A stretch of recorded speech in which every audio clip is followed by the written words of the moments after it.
Hey everyone, Happy New Year, and we want to say Happy New Year and welcome to the very first Radiotopia Presents of 2024.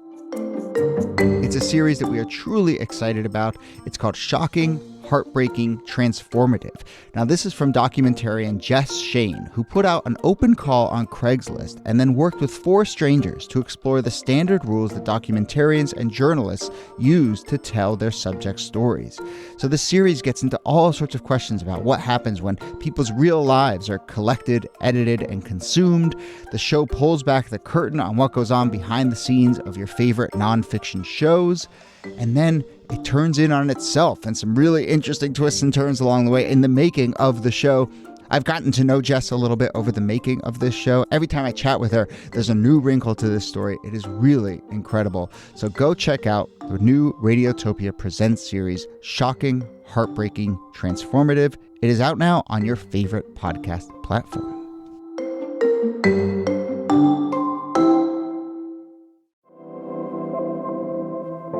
Hello and welcome to This Day in Esoteric Political History from Radiotopia. My name is Jody Avirgan. This day, February 28th, 1859, actually February 27th, 1859, New York Congressman Daniel E. Sickles stood in Lafayette Square, across the street from the White House, pistol in hand, and shot and killed Phillip Barton Key II, who was the district attorney of the District of Columbia and the son of Francis Scott Key. So Sickles had discovered that Phillip Key was having an affair with his young wife. He shot him dead. A couple months later, though, Sickles would make history, as if that wasn't history enough, as the first person acquitted by reason of temporary insanity. And I will just say before we get into it that the phrase Daniel Sickles would make history seems to be one of these catch-all phrases in American history. He is a truly weird and original and complicated American character who we're very excited about talking about today, and a bunch of listeners have reached out and said we should talk about Daniel Sickles. So here to discuss the murder, the acquittal, and the life of Daniel E. Sickles is, as always, Nicole Hemmer of Columbia. Hello, Niki. Hello, Jody. And Kellie Carter-Jackson of Wellesley is here as well. Hello, Kellie. Hey there. And our special guest for this episode is Wright Thompson. He's a writer for ESPN. He has done this amazing podcast series called Bloodlines, which I'm a huge fan of, and his latest book is called Pappyland. And I will just say that Wright is among many other things, a chronicler of weird America. And so I think you're a perfect fit for the life of Daniel Sickles here, Wright. Thank you so much. I can't wait to get started. Like, every twist and turn of this is improbably more insane than the one that came before. So let's just pick a place and let it go off the rails. Exactly. And probably insane, but you still might get off by reason of temporary insanity. That's turns out. So Niki, let's start in Lafayette Square on February 27th, 1859. What do we know about why Sickles is taking a shot at the son of Francis Scott Key? Well, he's taking a shot because he got this anonymous letter that said that Key was having an affair with his wife. It indicated that he was having an affair with his wife because it actually said that there was this house that was being rented for the sole purpose of the two of them meeting. And whenever Key wanted to meet with Sickles' wife, he would hang a string out the window, and that would be the sign that he was free and she should come over. And this letter sort of burrows its way into Sickles' mind. He then arms himself with 3 guns and a heavy cloak and wanders out to find Key. He ultimately does, and then the deed is done. Kellie, what do you make of this moment? I mean, is this just a time when this is how people settle their scores, or what's going on here? I mean, a little bit. If you think about the 1850s, I mean, it's rife with violence, and violence seems to be the way that people solve a lot of their problems. Duels are pretty much outlawed. People aren't really doing duels anymore. But at the same time, you know, it's not completely outside the notion of reason for him to pick up a gun and decide that this is the best way to solve this problem. Well, I mean, before we even get to the trial and the temporary insanity, and which we'll get to, because also they argued both sides of it, which I love. Like, every good defense attorney, they were both like, he was completely insane, but also totally knew what he was doing. But like, I've been, you know, it's right there by the Hay Adams, like in between the Hay Adams and that church in the White House. And it's just sort of hard to conjure a time and a place where you could just walk out of the Hay Adams, walk over to somebody and just shoot him. And then my favorite part is he shoots the guy dead and then doesn't run off. He immediately goes and turns himself in and was like, look, this dude was sleeping with my wife. I killed him. Sorry, not sorry. Well, one of my favorite sort of tidbits when you research this is, all the, what are they, lithographs or just the sort of depictions of it? There's just people kind of like standing around, just watching, just seeing it. No one's like jumping in front of the bullet, or it's not done under cover of darkness. There's just people kind of milling as this goes down. And I mean, have you ever heard a gun go off? It's really, really loud. I mean, the folks just sitting around, there's no one eating a sandwich in the lithographs, but in my head, they're all just sort of eating a sandwich. There's a little taco truck over on the corner. Everyone's kind of viewing it for their entertainment for the afternoon. No, 100%. But the fact that no one tries to apprehend him either. It's not like the crowd or bystanders are like, tackle him, he's running away. That's not what happens either. I mean, we should underscore, too, how famous these two men are. I mean, Sickles himself is a buddy of the president, James Buchanan. He's very much part of the Washington elite. And Key, as we mentioned at the top, is the son of Francis Scott Key, who wrote the national anthem. And while that might seem like a little asterisk in history at the time, this was a really famous family. And so here are these two, it's not just that there are two men who were in a conflict over this affair, but they were two high society men who were having this confrontation out in the street in front of the White House. Francis Scott Key had to be like, look, I'm a founding father. I wrote the Star Spangled Banner, Rocket's Red Glare. And now my idiot son, who has been trading off of my name, is running around D.C. with famous violent people's wives. And, he had to just, obviously he mourned the death of his son, but he also had to just be like, really? You were born on third base, and instead of coasting into home, you were trying to run back to first. Yeah, there's no other woman you can engage with right now.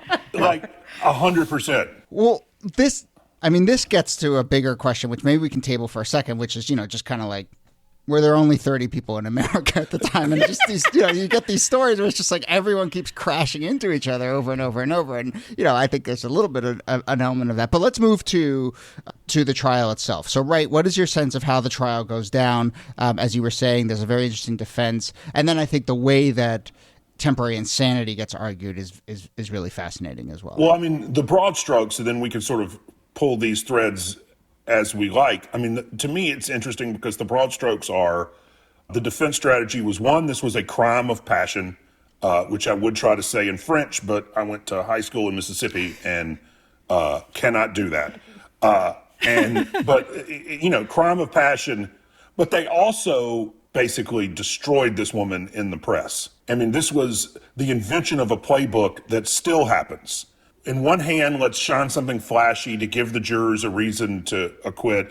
In the other hand, let's just destroy his wife so that, him shooting this guy in broad daylight in the middle of the center of town not only is an excusable thing, but ultimately appears inevitable, and they can't imagine themselves not doing it.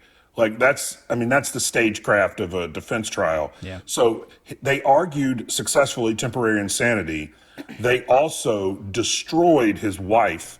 And because of that destruction, were able to say, look, he had to do this.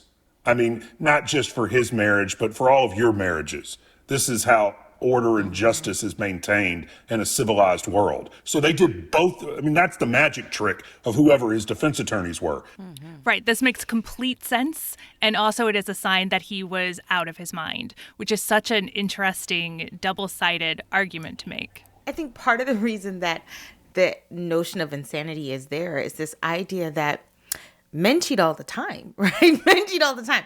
But women cheating, a woman's infidelity is not just a mark of like problems in the marriage. It's a mark of there must be something wrong with you as the husband. And I think that could not be squared in 19th century like Victorian politics, where people could not reconcile a woman's infidelity. It's the ultimate scandal. For men, it is. And so I think the notion of insanity makes sense based on how could you reconcile a woman cheating? Women don't cheat. And women who do cheat are like reckoned as prostitutes. So, you know, the way in which she gets destroyed is almost to say she's put herself on the road to prostitution by having this affair. What's so interesting is she actually, in one of her public comments, said that. I mean, she said something to the effect of, this affair was a gateway drug to common prostitution. I mean, like, you know, this was the trial of the century at the time. So you have to imagine that their versions of Nancy Grace were going crazy at the time, just in newspapers.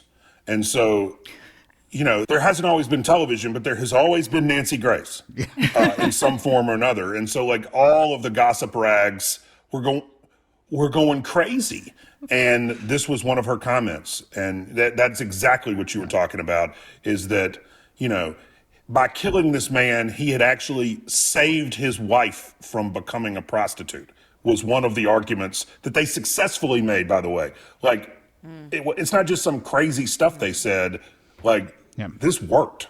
This dude walked out of that courthouse and, like, went to the old Ebbet, if it was there, and, like, had a cocktail. So much of this turns on the idea of women as property and a woman's virtue as the thing that her husband prizes above all. And so because she violated both of those things, because she wasn't loyal to her husband and because somehow her virtue had been desecrated, that made her the villain in all of this. But it all turns on just really deep-seated misogyny. Oh, yeah.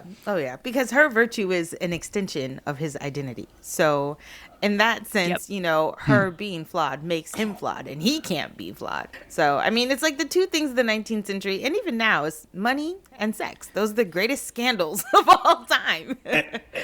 and like, almost as if to sort of perfectly prove your point, after the trial, everybody's willing to forgive the murder.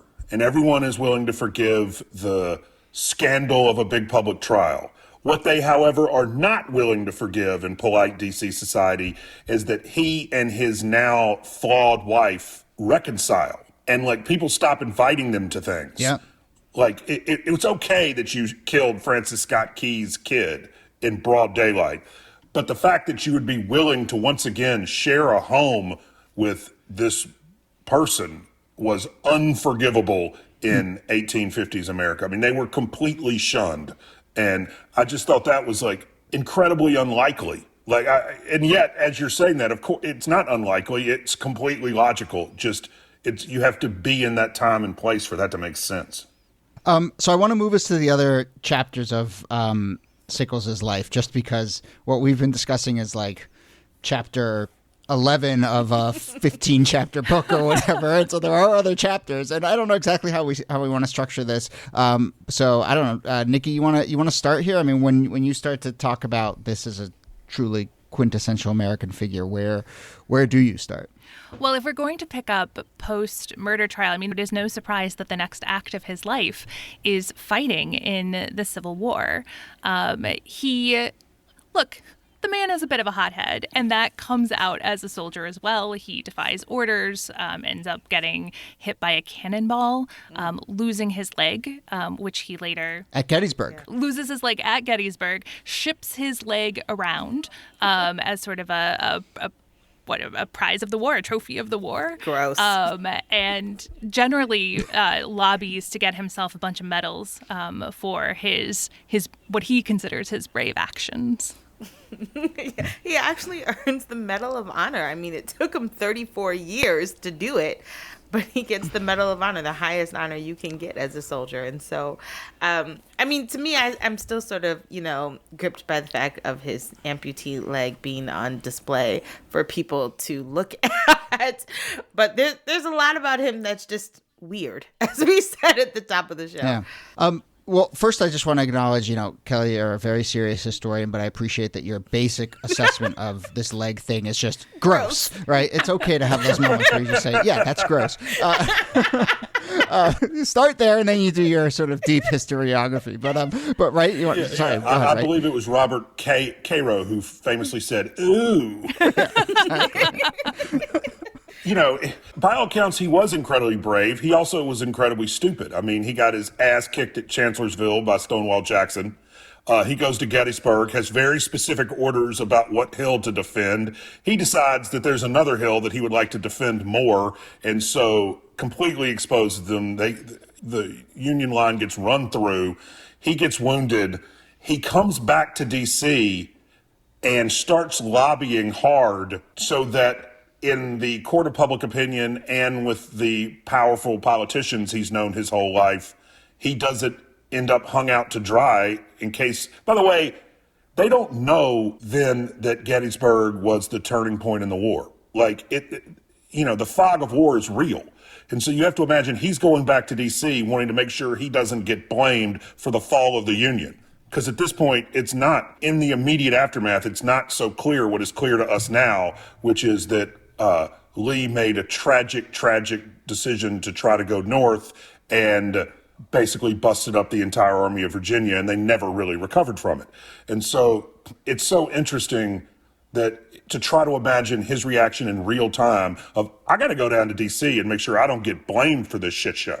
I mean, I can say to his credit, during Reconstruction, he pushes for African-American rights. I'm always a fan of that. So, I mean, well, what's your sense of where that comes from? I think I really feel like when you faced public scandal in the way that he did, and I think part of this is the fact that because he faced public ridicule, he saw himself in some ways as like part of the people who are oppressed, who have faced this kind of like public ridicule. He saw himself maybe in that same position. Yeah. There's one way that I have come to think of Sickles that I think actually helps me, I think, understand something about people that we see now and just in general, something that I think is seen through our history. But, it's like, it's almost like a life lived as a PR campaign. He does all these things, but he's mostly seeming to just like be spinning these things and going from kind of PR campaign to PR campaign. And so like the amputated leg, which he sends to a museum, is part of a PR campaign, as you were saying, right? There is the time when he also embezzles some money, a little light embezzling snuck in there when he stole some money from a fund to make Civil War monuments. But like, that's how I really kind of come to understand him. And I think we are surrounded by those types of people still, who every act of their career is just another attempt at rehabilitation, repositioning, cleaning up a mess, and they just go from one of those to one of those. It feels very quintessentially American. It's interesting. Constantly spinning, early advocate for battlefield memorials. He's the only major general at Gettysburg who doesn't have a statue of himself. And he sort of famously said the whole battlefield is a monument to me, except that it isn't. All these names he squared off against and alongside, we remember. People remember the name Stonewall Jackson. People remember Ulysses S. Grant. People remember Generals Bragg and General Lee and General Sheridan and General Sherman. Nobody remembers this dude's name. And he is so unknown that he is now the topic for a quirky podcast about people you don't remember. Yes. That's exactly right. But in some ways, the fact that we're even having this conversation is proof that on a certain level, the American historian apparatus and the American public can ultimately sort out the fake from the real thing.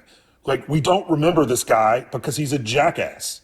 Like, it's not a random twist of fate that he has slipped through the hands of memory and time. I mean, he's a dipshit. Like, history worked exactly as it should here. Historical judgment for the win. Bad Sickles. There you go. All right, well, look, that feels like as good of a place to end as any. I don't think we've ever actually sworn at our historical subject on this podcast before. So, it's a first. Thank you, Wright Thompson, for that. But look, we didn't even get to the fact that he obviously went on to be a New York representative. He was the minister to Spain for a while and maybe had an affair with Queen Isabella II.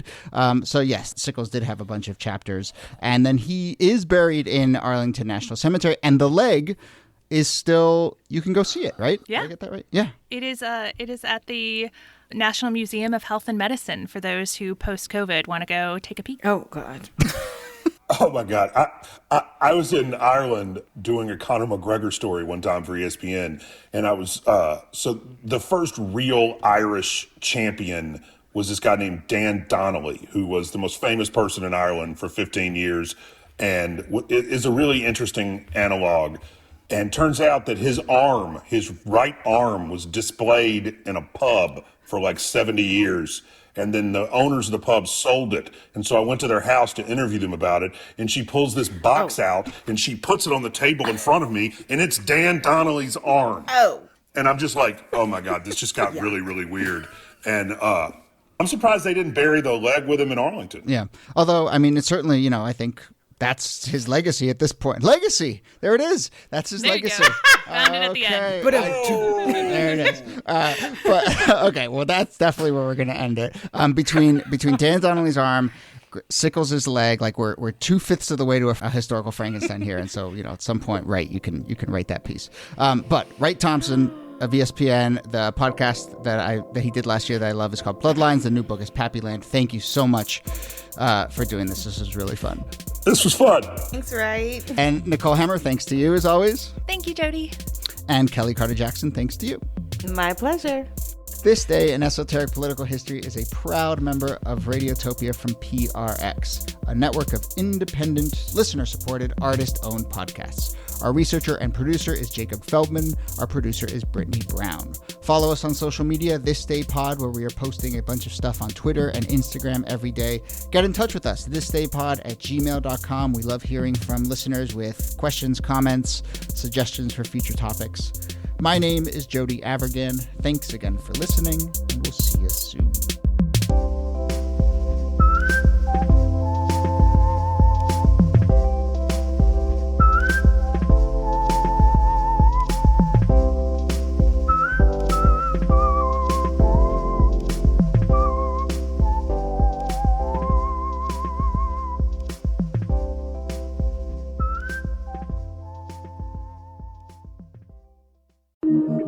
Radiotopia from